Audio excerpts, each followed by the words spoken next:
Hi there, this is Norman, and this is my second attempt at an opinion piece. I'd like to talk about homelessness. I started this project a couple of days ago, and I got pretty upset after trying one take after another. I couldn't seem to stay on track, and it was pretty discouraging for me. And I kind of figured out what it might be. I was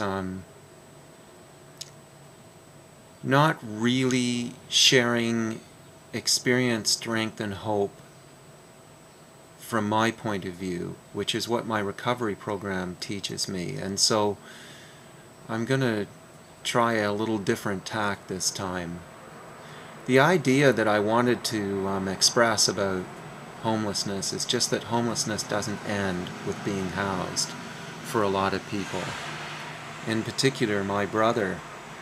My brother was homeless, but got into a shelter, a kind of supervised living space, I should say, rather than a shelter, in Toronto, and was there for about 7 years. And then he got placed in his own apartment, and even though my brother had been, his name was Dave, he'd been sober for 6.5, 7 years, the whole time that he was in this place. When he got to his new apartment, it didn't take very long, but he started drinking again. And I think a lot about what happened with Dave, because he didn't know how to live in his new place. As ridiculous as that may sound, he didn't know how to prepare meals for himself. He didn't know how to manage his funds. There was just a lot of things that people took for granted.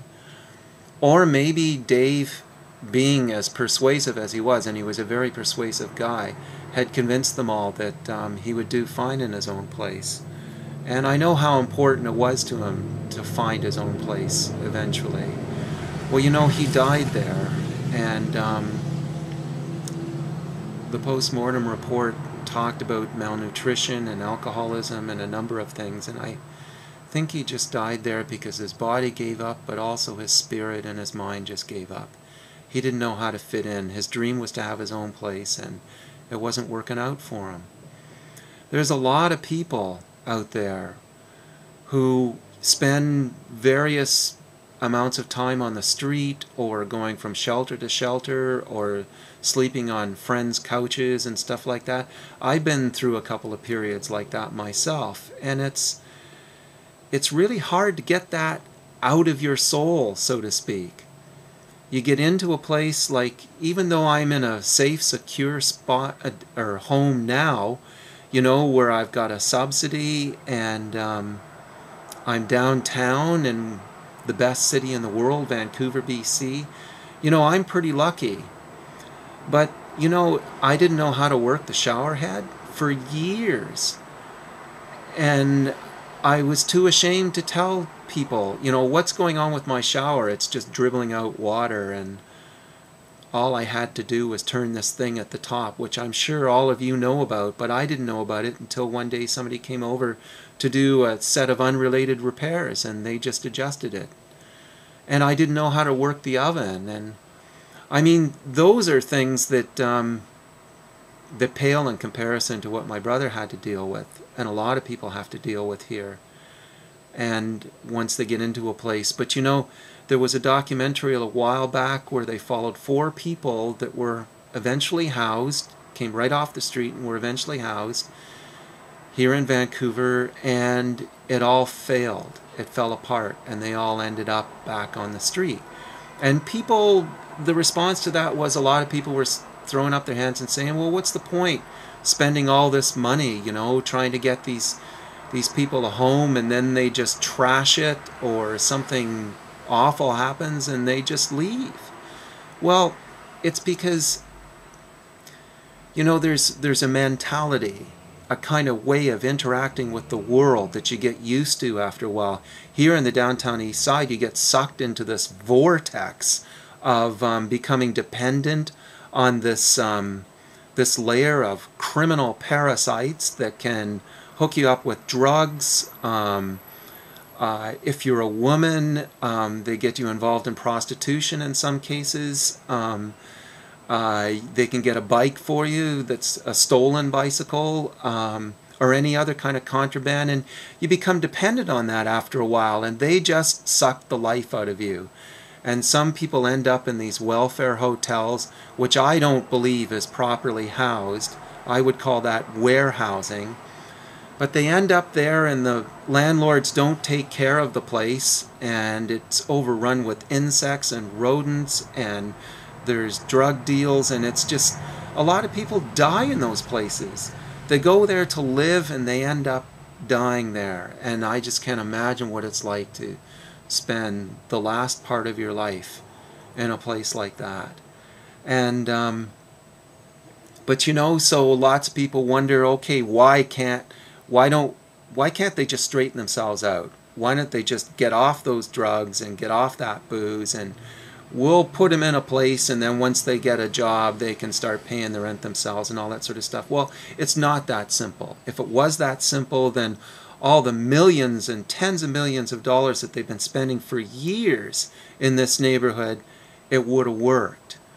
But it's not working for a lot of people, and it's getting worse for a lot of people. And there are people that choose to live, to sleep in parks even in the winter time, because the shelters are terrible.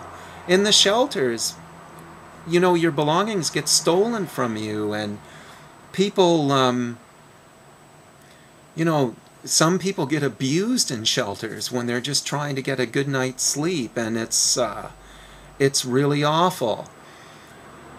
And over years and years and years, people, you know, that's the way they see the world, and they don't feel connected to the world that you and I live in anymore. And so they're not following our rules, and obviously they're not going to react the way you would react or I would react.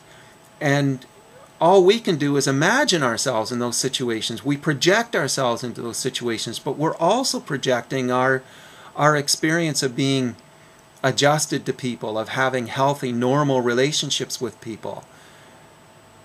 When we see ourselves and how we might deal with situations like that, that's obviously not how they're dealing with it, you know. So what do we do about this? Well, I really think that we should look at the way we're spending all that money, you know, and how much would it cost really to hire people.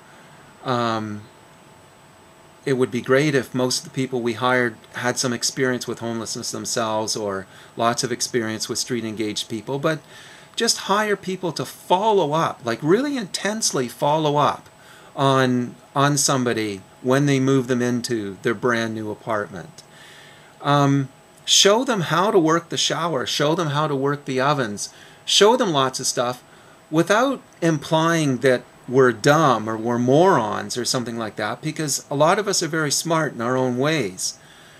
But just kindly, compassionately show people. Don't assume that they know how to do anything in this new place, and show them how to do everything and follow up on it.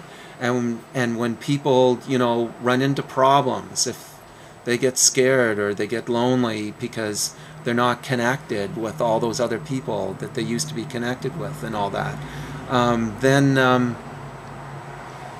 someone's there, a support worker. I don't even know what you would call them, but that's what I think we need to do with the money. And you know, I don't know much what else to say here, other than maybe I'll continue this again at another time. And any opinions or feedback you can give me on this, I'd really appreciate it. Maybe we can get another dialogue going. So take care, and God bless, and see you next time.